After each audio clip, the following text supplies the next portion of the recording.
우리는 지난번에 하나님께서 그의 말씀을 듣지 않는 이스라엘과 유다를 향해서 얼굴을 가리시게 되는 부분을 말씀을 살펴보았습니다.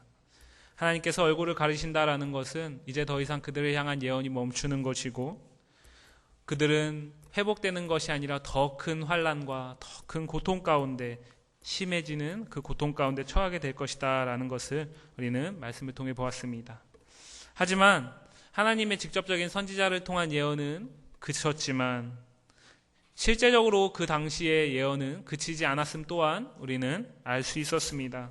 하나님께서는 이미 이사야, 마엘살랄, 하스바스, 또 스알야숲이라는 이 사람들의 이름을 통해서 그들의 이름이 불려질 때마다 유대인들은 아마 그 뜻을 우리는 해석해야 하지만 그들이 사용하는 언어이기 때문에 잘 알 수 있었을 것입니다. 하나님은 구원이시고 하나님은 이 노략을 급격하게 진행하실 것이며, 하지만 그 가운데서도 남은 자는 돌아오게 하실 것이다 라는 그 말씀을, 그 예언을 그 사람들의 이름이 살아있는 동안은 계속 불려지지 않았겠습니까?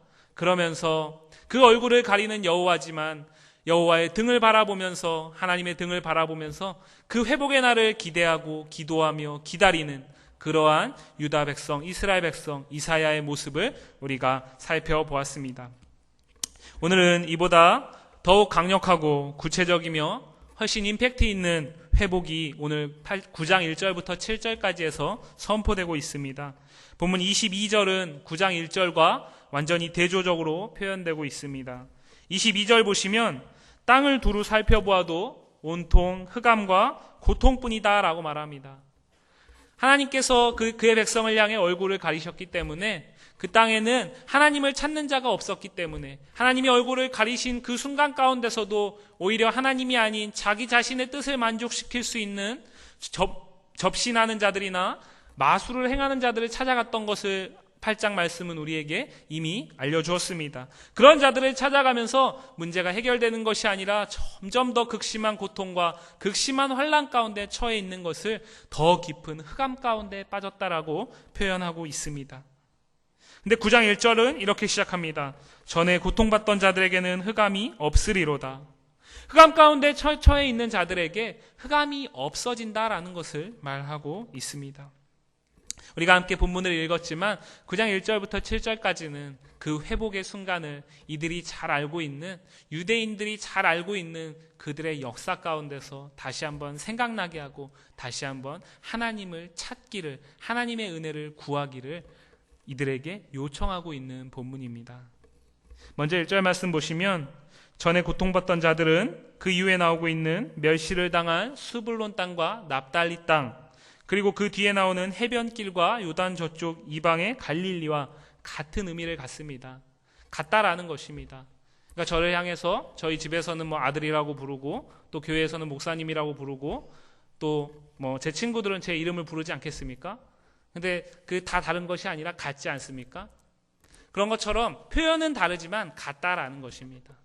다시 말씀드려서 전에 흑암 가운데 고통하던 자들, 그들이 흑암 가운데서 벗어나는 것, 그것은 회복을 오늘 말씀에서 의미하고 있는 것입니다. 이들에게는 더 이상 흑암이 아닌 영화가 남아있다라고 1절 말씀은 이야기하고 있습니다. 이 말씀을 우리가 이해하기 위해서 열왕기하 15장 29절 말씀을 보시면 그 말씀에서 무엇이라고 나오고 있냐면, 아수르의 왕이 유다를 공격하기 전에 먼저 이스라엘을 공격하지 않습니까? 북이스라엘을 먼저 공격하면서 그 공격 가운데 포로로 사로잡혀서 간 지역들이 성경 열왕기하 15장 29절에 나오는데, 그 지역이 바로 스불론과 납달리 땅입니다. 다시 말씀드려서 이 스불론과 납달리 땅이라는 것은 아수르로부터 이미 사로잡혀가서 고난 가운데, 환난 가운데, 흑암 가운데 처해 있는 자들을 표현하는 것입니다. 오늘 이 말씀이 아하스, 특별히 아람과 이스라엘의 연합군 가운데 아하스의 힘을 빌리려는, 그 아하스와 유다 백성들의 마음을 돌이키려는 본문 가운데 있다라는 것을 생각해 볼 때에 하나님께서 무엇을 이야기하고 계신 것입니까? 아수르를 너희가 지금 의지하는 것, 그것을 통해서 지금의 흑암을 피할 수 있을지 모르지만 북이스라엘이 지금 흑암 가운데 처해 있는 것처럼 너희도 그 흑암 가운데 피할 수 없다라는 것을 말하고 있는 것입니다. 계속해서 7장부터 오늘 본문 9장 12장까지의 말씀은 계속해서 재앙과 심판, 진노 가운데서 회복을 계속해서 이야기하고 있습니다. 하나님께서 하시고자 하는 결론은 무엇이냐면 아하스야, 유다 백성아, 너희의 마음이 아닌 나를 돌아보라 라는 것입니다. 너희를 향해 얼굴을 가리고 있는 나를 그래도 기다리고 보라는 것입니다.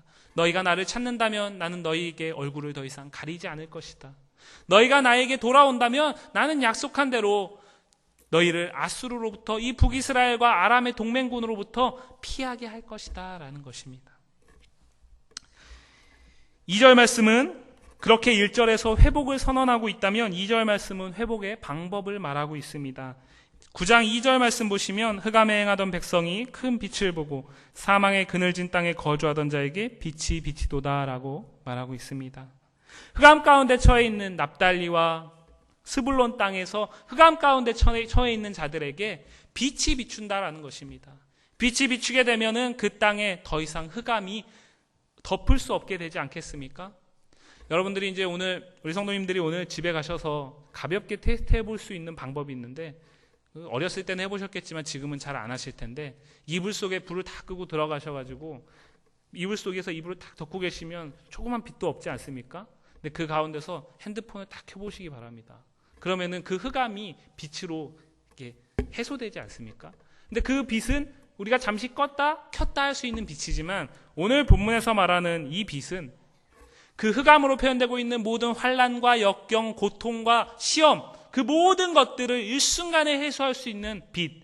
그래서 성경은 특별히 큰 빛이라고 말하고 있습니다. 그들은 큰 빛을 보고 그렇게 환난과 흑암 가운데 사망의 그늘진 땅에 거주하던 사람들에게 그 빛이 비추게 되는 것, 그것이 하나님께서 오늘 유다 백성을 향한 아하스를 향한 회복의 방법으로 제시하고 있습니다. 하나님께서는 오늘 이들에게 너희가 나에게 돌아오라라고도 얘기하지 않습니다. 너희가 나를 향해서 먼저 금식하고 예배드리고 회개함으로 돌아오라라고 그렇게 절차를 방법을 얘기하지 않습니다. 왜냐하면 이미 우리가 7장부터 계속 말씀을 보지 않았습니까? 이들에게 어떤 방법을 가르쳐줘도 이들은 이미 마음이 닫혀있기 때문에 이들에게 아무리 쉬운 방법을 가르쳐줘도 이들이 돌아올 가능성은 제로이기 때문에 하나님께서는 그럼에도 불구하고 7절 말씀에서 말하는 여호와의 열심 때문에 이들에게 회복을 선포하고 계신 것입니다. 방법이라고 표현했지만 이것은 이들이 할 수 있는 어떤 일이 아닙니다. 그냥 가만히 있으면 하나님께서 그들에게 흑암을 거두실 빛을 비추신다라는 것입니다. 회복을 약속하고 있는 것입니다. 3절 이하는 9장 3절 이하는 그렇게 흑암에서 빛을 비춘 백성, 회복된 백성들에게 하나님께서 약속하시는 복의 내용에 대해서 말하고 있습니다. 3절 보시면 주께서 이 나라를 창성하게 하시며 그 즐거움을 더하게 하셨으므로 추수하는 즐거움과 탈취물을 나눌 때의 즐거움같이 그들이 주 앞에서 즐거워하오니 라고 말하고 있습니다. 누가 하신다라고 말하고 있습니까? 3절 말씀에서 주께서라고 말하고 있습니다. 이스라엘 백성이 하는 것이 아니고 아하스 왕이 하는 것이 아니고 이사야 선지자가 하는 것이 아니고 하나님께서 주께서 하신다라는 것입니다. 주께서 본인이 주님께서 이들의 어떤 선택과 이들의 어떤 방법과 상관없이 이들이 어떤 길을 선택하건 상관없이 하나님께서 주권적으로 행하시겠다라는 것을 설명하고 있습니다. 그런데 그렇게 회복의 복을 얘기하는데 첫 번째는 무엇이냐면 이 나라를 창성하게 한다라는 것입니다. 이 나라를 창성하게 하심으로 즐거움을 더하게 하신다라는 것입니다. 지금 아하스가 다스리는 이 유다, 이 말씀의 시대에 사는 그 유다는 창성한 나라가 아닙니다. 오히려 그 당시에 강대국이었던 아수르도 아니고 북이스라엘과 아람의 연합 공격, 그 소식을 들으면서 그들의 마음이 녹아버리지 않았습니까? 이들은 아주 약한 나라입니다. 그런데 하나님께서 이들을 회복시키실 그날에, 큰 빛이 비추일 그날에는 창성하게 하시겠다라는 것입니다. 본문 말씀에서 특별히 다윗의 위라는 표현을 사용하고 있는 것을 볼 때에 이 창성하게 한다라는 표현은 이들에게 직접적으로 얘기하기는 다윗 왕국을 내가 회복시키겠다라는 것과 똑같은 표현입니다. 유대인들은 모든 사람들이 오늘 이 하나님의 말씀을 믿건 믿지 않건 모든 사람들이 다윗의 때가 다시 돌아오기를 기다리고 있습니다.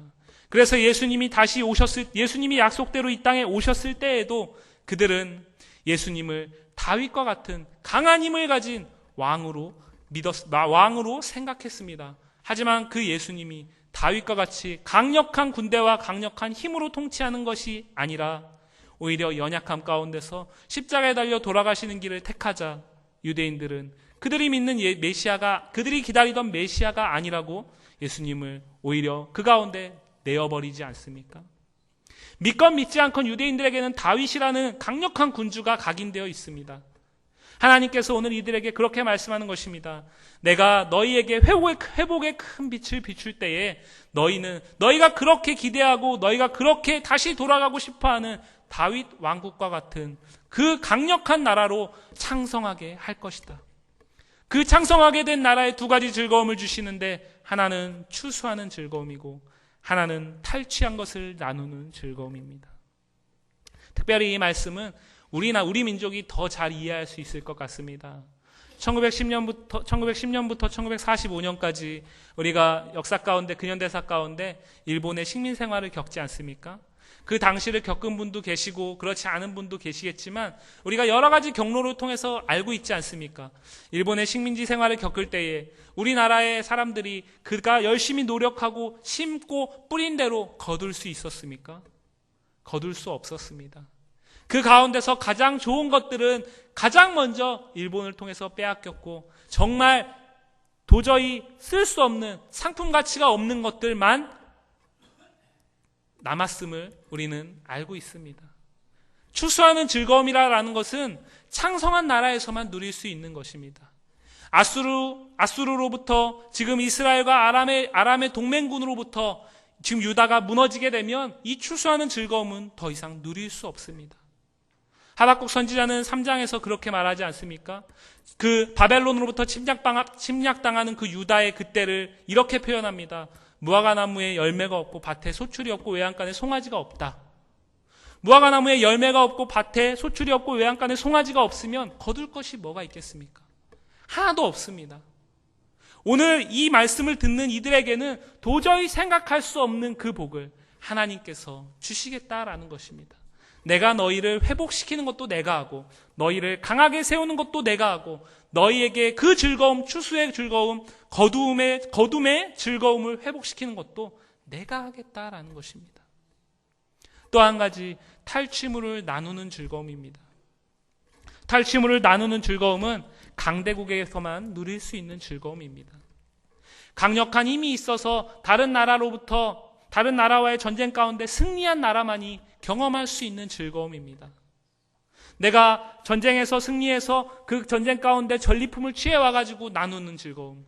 이것은 강력한 나라가 아니면, 창성한 나라가 아니면 경험할 수 없습니다.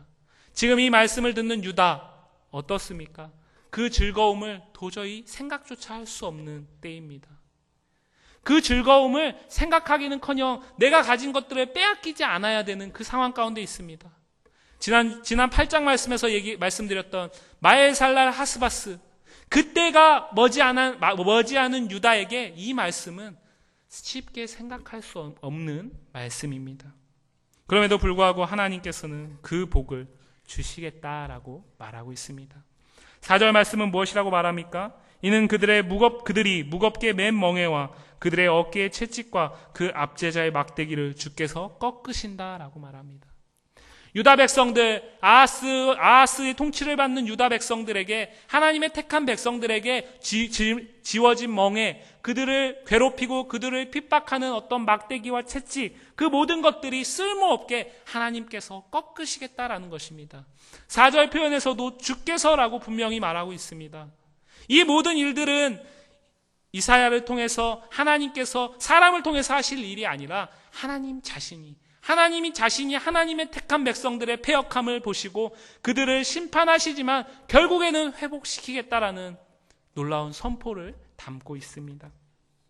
그런데 설교 서두에 말씀드렸듯이 오늘 말씀이 특별히 이 말씀을 듣는 이 유대인들에게는 그들의 역사 가운데 한 장면을 생각나게 한다라고 말씀드렸습니다.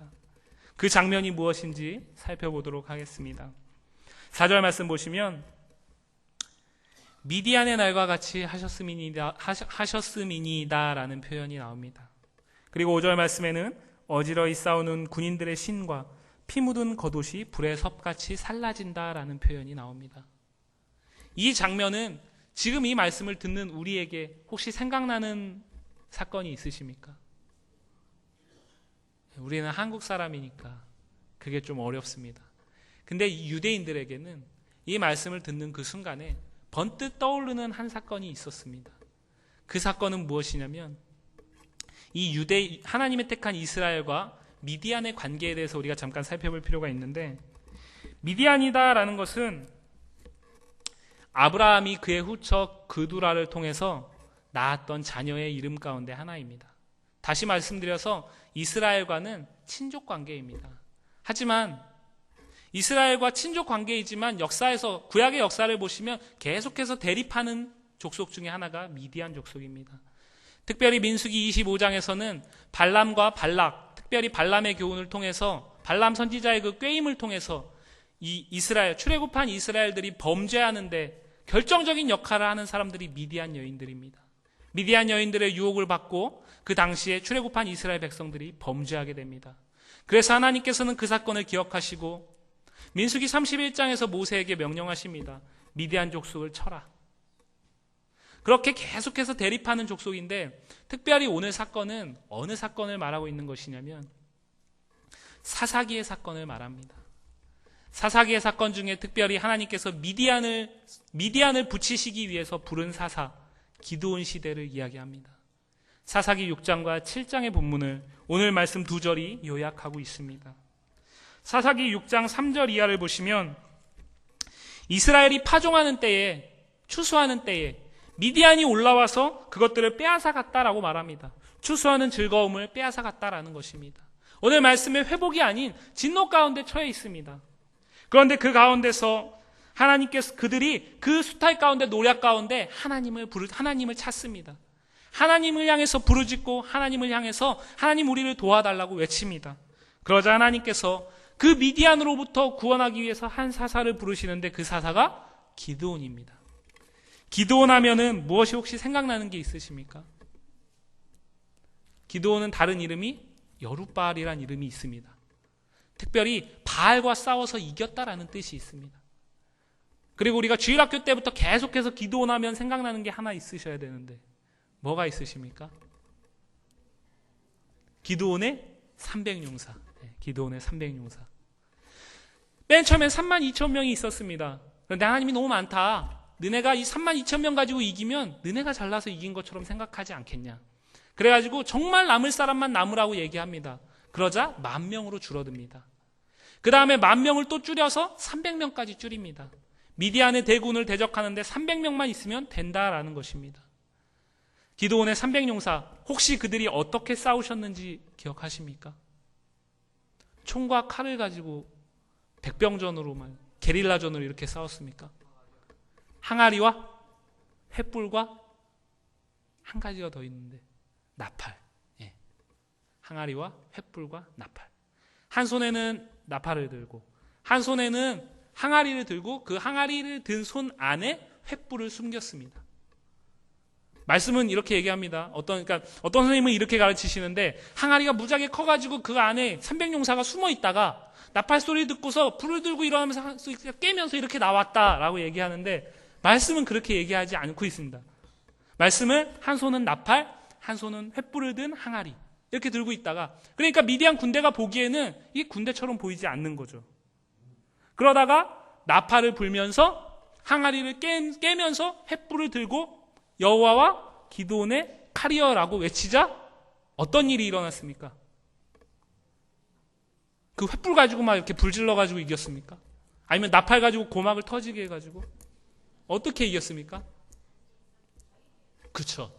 자기끼리 아군끼리 자기끼리 칼로 이렇게 치면서 멸절당하는 장면이 사사기 7장에 나옵니다. 그 장면을 오늘 이사야 선지자는 4절과 5절 말씀, 특별히 5절 말씀으로 이야기합니다. 어지러이 싸우는 군인들의 신과 미디안이 기드온의 300용사를 통해 그 나팔 소리를 듣고 횃불, 항아리 깨트리면서 횃불 그 전략을 들었을 때, 그 전략이 딱 시작됐을 때 그들이 혼비백산하지 않습니까? 그러면서 그들은 우왕좌왕했을 것입니다. 그것을 오늘 이사야 선지자는 어지러이 싸우는 군인들의 신이라고 표현합니다. 어두웠기 때문에 대낮에 싸운 거 아닙니다. 밤에 싸웠습니다. 어두웠기 때문에 피하 식별이 안 되는 거죠. 그 당시에 뭐 가로등이나 이런 건 없었습니다. 피하 식별이 안 되는 상황에서 우왕좌왕하면서 자기네 누가 적군인지 아군인지도 알지 못해서 그냥 칼 들고 막 이렇게 휘두른 거죠. 그것을 오늘 어지러이 싸우는 군인들의 신이라고 말합니다. 그리고 피 묻은 겉옷이 불에 섭같이 살라진다라는 것은 단단한 갑옷을 입고 있지만 그들이 자신들끼리 싸우면서 피 흘리지 않습니까? 그렇게 죽지 않습니까? 그 장면을 이렇게 표현하는 것입니다. 왜 하나님은 오늘 이 말씀을 그 기드온의 300용사가 승리하는 그 장면을 왜 오늘 이사야 9장에서 이야기하고 계신 것이겠습니까? 기드온의 300용사는 누구 때문에 이겼습니까? 하나님 때문에 이겼습니다. 생각해 보시기 바랍니다. 우리가 싸울 때 총과 칼이 아니라 한 손에 나팔 들고 한 손에 횃불에 항아리 들고 싸우는 것, 이것은 성경에서 정말 허무맹랑한, 우리가 상식적으로 생각하기에는 도저히 전투 방법이라고 생각할 수 없는 방법. 어떻게 보면은 하루에 여리고상 한 바퀴씩 돌고 마지막 날 7바퀴 돌고서 소리 빡 쳐가지고 무너진 것만큼 이해할 수 없는 방법, 하나님만이 하실 수 있는 방법, 그 방법이다라는 것을 말하는 것입니다. 이 사건을 유대인들은 알고 있습니다. 이것은 이들에게 분명한 사실로 각인되어 있습니다. 그 사실을 왜 말하는 것이겠습니까? 기드온의 300용사를 통해서 미디안을 물리친 하나님이 내가 너희를 저 북이스라엘과 아람의 동맹군으로부터, 나아가 아수르로부터 내가 너희를 지키지 못하겠느냐라는 것을 보여주기 위해서 그러시는 것 아니겠습니까?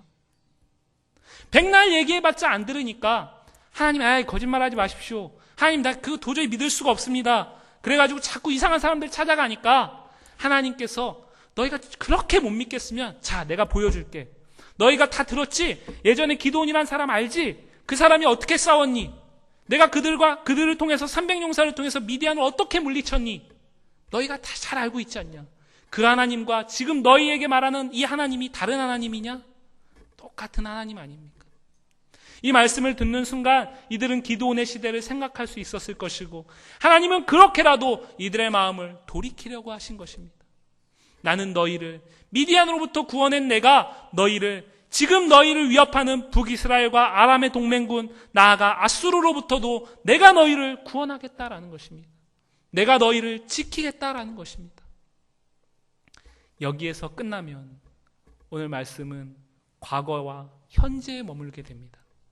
그렇게 되면 오늘 말씀은 2012년 이스라엘이 아닌 대한민국을 사는 이 자리에 있는 우리에게는 그냥 어떤 무용담 정도밖에 되지 않습니다. 여기에서 끝나게 되면 그렇게 되는데, 여기에서 끝나지 않고 오늘 말씀은 직접적으로 본질적으로 얘기하고 싶은 것을 얘기하고 있습니다. 9장 6절 보시면 이는 한 아기가 우리에게 낳고 한 아들을 우리에게 주신 바 되었는데 그의 어깨에는 정사를 메었고 그의 이름은 기묘자라 모사라 전능하신 하나님이라 영존하시는 아버지라 평강의 왕이라 할 것임이라 라고 말합니다. 이 말씀을 듣는 순간 어떻겠습니까? 유대인들이 이 말씀을 들었던 순간 어땠겠습니까?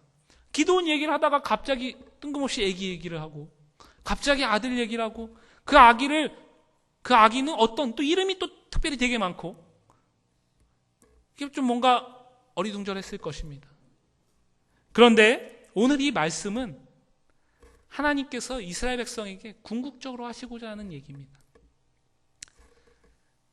오늘 하나님께서 지금 유다가 당하고 있는 이 위협, 북이스라엘과 아람의 위협, 이것을 아하스가 아수르를 통해서 어쩌면 해결할 수 있을지도 모릅니다.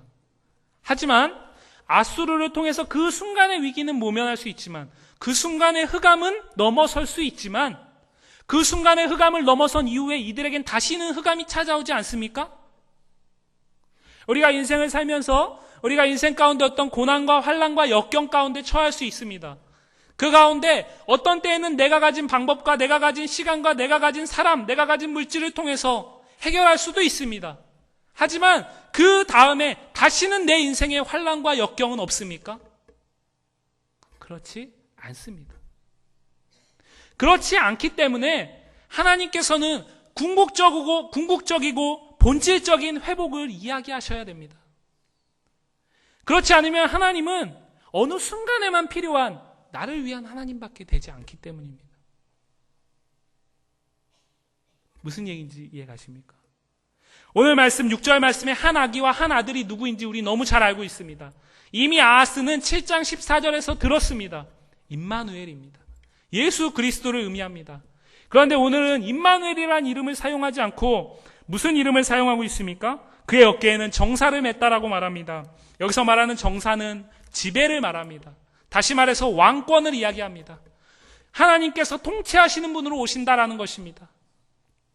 그 다음에 기묘자라는 표현을 사용합니다. 기묘자라는 표현은 기이한 일을 행한다, 어떤 기사와 이적을 행한다라는 뜻입니다. 이 오실 예수님, 이 아이, 이 아들의 능력을 말합니다. 못할 일이 없는 분임을 말합니다. 그것을 뒤에서는 전능하신 하나님이라고 표현하고 있고요. 그 다음에 모사라는 이름을 사용하고 있습니다. 모사는 영어로 말하면 카운셀러란 뜻입니다. 무슨 얘기냐면 어떤 환난과 문제와 역경이 있을 때 그것에 대해서 충고해 줄 수 있는 사람. 근데 한 걸음 더 나아가서 어떤 것이 바른 선택인지 바른 길로 인도해 줄 수 있는 사람. 예수님이 승천하셔서 다시는 이 땅에 우리와 함께 하지 않으시는데 대신 누구를 보내주셨습니다. 누굽니까? 보혜사 성령님입니다. 그 보혜사의 뜻 가운데 이 모사라는 뜻이 있습니다. 이 모사라는 뜻은 하나님과 예수님과 성령님 모두에게 해당되는 이름입니다. 그리고 또 한 가지 이름은 무엇입니까? 영존하시는 아버지입니다. 영존하신 아버지 말 그대로 더 이상 해석드릴 필요가 없습니다. 영원히 함께 존재하시는 아버지를 말합니다. 그리고 마지막으로 중요한 건데요. 평강의 왕입니다. 이 세상의 왕, 이들이 그렇게 믿고 그렇게 기다리던 다윗의 시대에도 다윗은 평강으로 다스리지 않았습니다. 우리가 사는 이 시대에 평강으로 다스리는 왕은 아무도 없습니다. 하지만 주님은 오셔서 평강으로 다스리겠다라고 말하고 있습니다. 7절 말씀 보시면 그 아이의 이렇게 오실 예수 그리스도는 정사와 평강의 더함이 무궁하다라고 말합니다.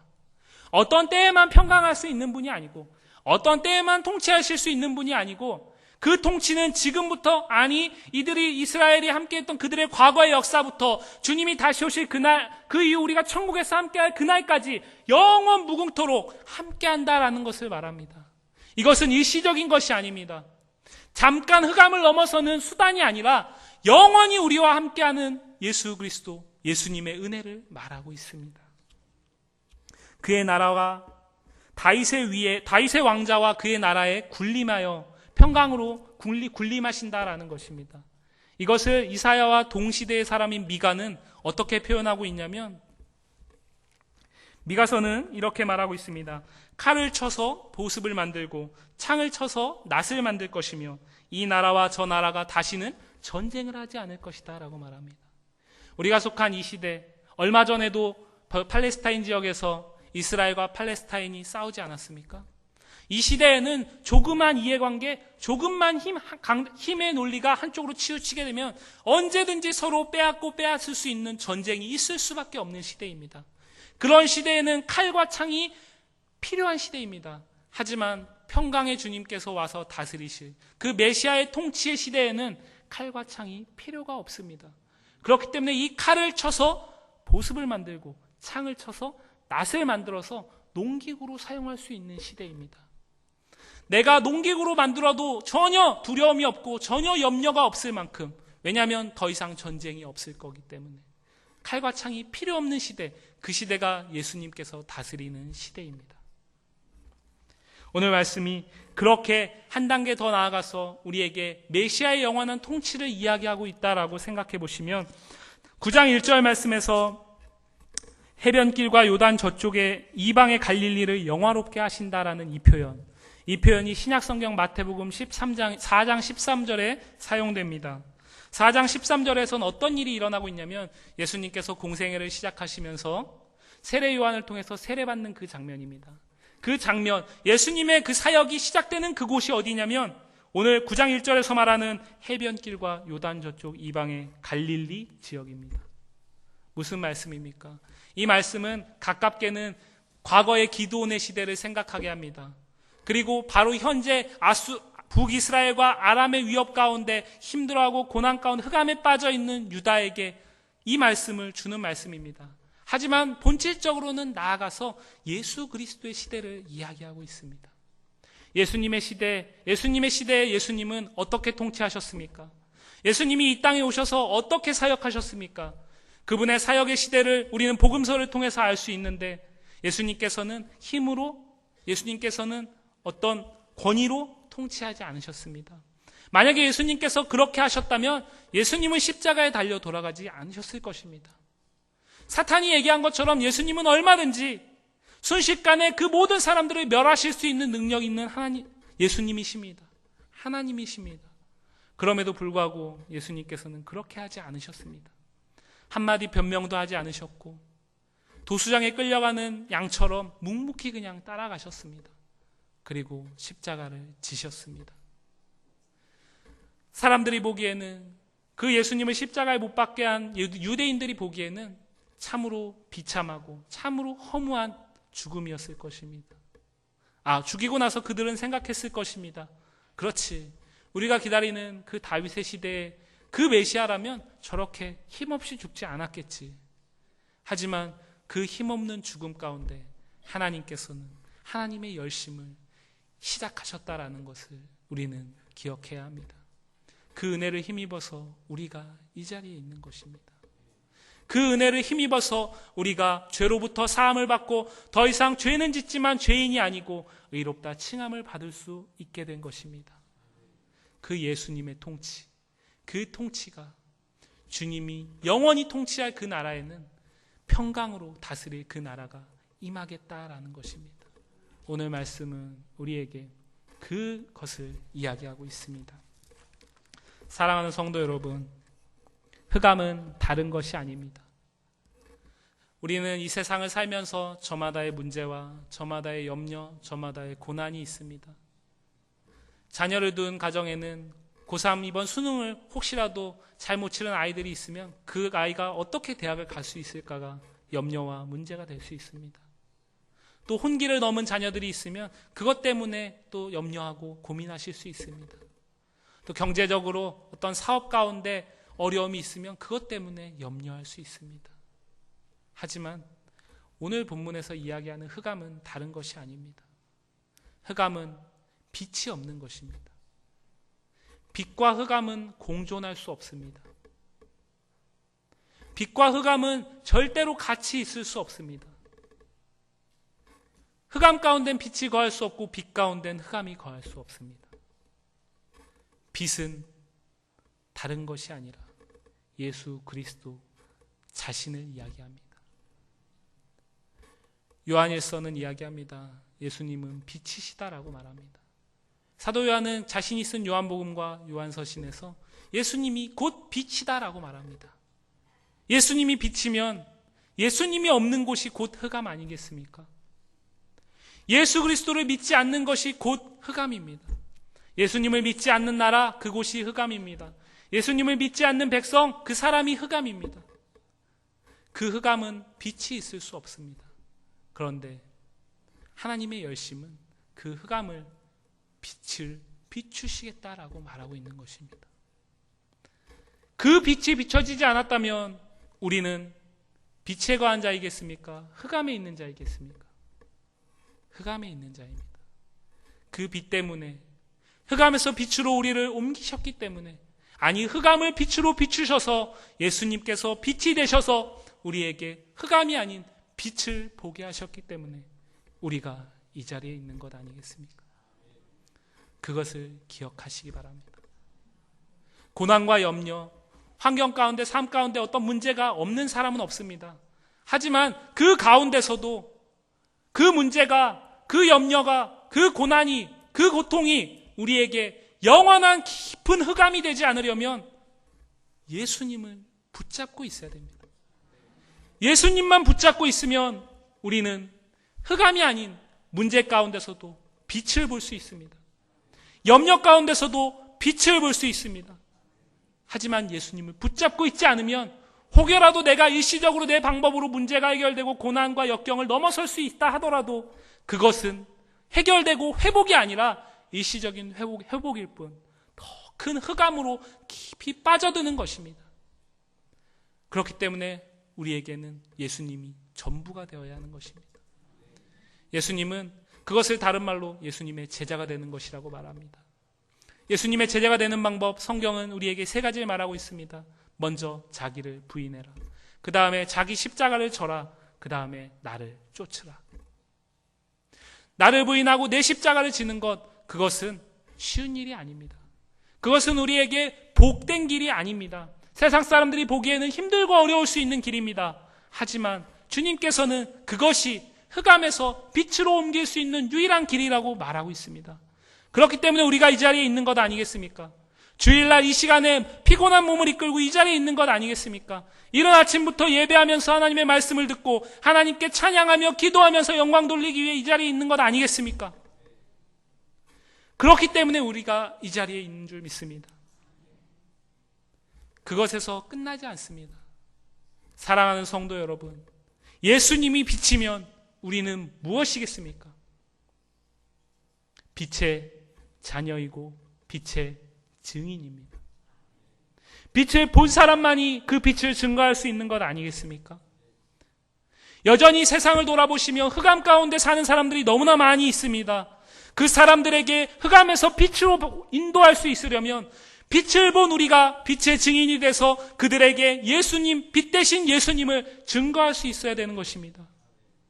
그렇기 때문에 우리에게 전도는 선택이 아니라, 그렇기 때문에 우리에게 전도는 내가 하고 싶을 때 내가 하고 싶은 사람에게만 하는 것이 아니라 흑암 가운데 처해 있는 그 사람들을 보면서 예수님의 마음을 가지고, 오늘 이 말씀을 듣는 유다의 백성들 어떻습니까? 하나님께서 수많은 방법으로 이야기하고 있지만 그들은 여전히 하나님의 얼굴을 보지 않습니다. 그들은 여전히 하나님의 음성을 듣지 않습니다. 우리가 빛 대신 예수님을 증거할 때에도 세상의 흑암 가운데 있는 사람들은 빛을 보지 못했기 때문에 부인하고 거부하고 때로는 우리를 핍박하고 때로는 우리를 힘들게 할 수 있을 것입니다. 하지만 그들 가운데 분명히 예수님께서 빛이 되셔서 흑암에서 빛으로 옮길 수 있는 사람이 있음을 확신하시기 바랍니다. 그럴 때에만 우리가 나가 빛의 증인의 사명을 감당할 수 있습니다. 오늘 말씀은 우리에게 흑암에서 빛으로 옮길 수 있는 방법, 아니 흑암에서 빛으로 옮기시는 예수 그리스도, 그 예수 그리스도의 통치하시는 그 나라를 꿈꾸기를 원하고 있습니다. 이 땅에서 우리가 예수님을 믿으면 믿을수록, 우리가 예수님을 마음 가운데 채우면 채울수록, 그 예수님을 우리가 신뢰하면 신뢰할수록 우리에게는 이 땅이 아닌 저 천국에서 예수님을 직접 만나고 그분과 대화하며 그분과 함께 호흡하며 먹고 마시는 그날을 더 기대하고 더 소망할 수 있게 되어야 할 줄 믿습니다. 앞에서 설교하기 전, 예배하기 전에 찬양했던 마라나타, 아멘 주 예수여 어서 오시옵소서. 우리가 이 땅에서 형통을 누릴지라도 우리는 그 마라나타의 신앙을 잊어서는 안 됩니다. 예수님을 채우면 채울수록 우리에게는 마라나타의 신앙이 더욱 깊어져야 하는 것입니다. 오늘 말씀에 유다 백성들은 왜 그렇게 하지 못했습니까? 그들은 이 땅에서 하나님 없는 이 세상 가운데 그들이 원하는 형통과 그들이 원하는 삶을 더 살고 싶었기 때문입니다. 우리는 이 세상에 사는 분명한 이유가 있습니다. 하나님께서 우리를 이 세상에 남겨두신 분명한 이유가 분명히 있습니다. 그 뜻 가운데 우리가 이 세상에서 해야 할 일들이 많이 있습니다. 하지만 우리의 종착점은 마라나타인 줄 믿습니다. 그 마라나타 신앙이 우리를 빛의 증인으로서, 예수님의 제자로서 힘들고 어렵지만 십자가를 지고 부인함으로 예수님을 쫓는 삶을 살게 하는 유일한 원동력인 줄 믿으시기 바랍니다. 물이 바다 덮음같이 빛의 증인된 우리를 통해서 세상 모든 민족에게 빛이신 주님의 영광이 온전히 비추어지기를, 그리고 힘이 아닌, 권력이 아닌, 무기가 아닌 평강으로 다스릴 그 나라를 우리가 꿈꾸며 기대하며 소망하기를 간절히 주의 이름으로 축복합니다. 기도하겠습니다. 하나님, 오늘 말씀을 통해서 주님이 다스리실 그 나라를 다시 한번 소망하며 꿈꾸게 하시니 감사합니다. 하나님, 우리가 사는 세상, 흑암일 수밖에 없는 이 세상 가운데 빛이 되셔서 우리를 흑암에서 빛으로 옮기시고 여전히 흑암 가운데 있는 그들에게 빛의 증인으로서 우리를 보내주신 줄 믿습니다. 하나님, 우리가 그들을 향해 예수 그리스도를 전할 수 있을 만한 그러한 믿음을 먼저 우리에게 충만하게 허락하여 주시고, 내가 빛 대신 그 예수 그리스도를 보고 만지고 목격한 대로 아직 알지 못하는 흑암 가운데 있는 자들에게 전할 수 있는 은혜를 허락하여 주옵소서.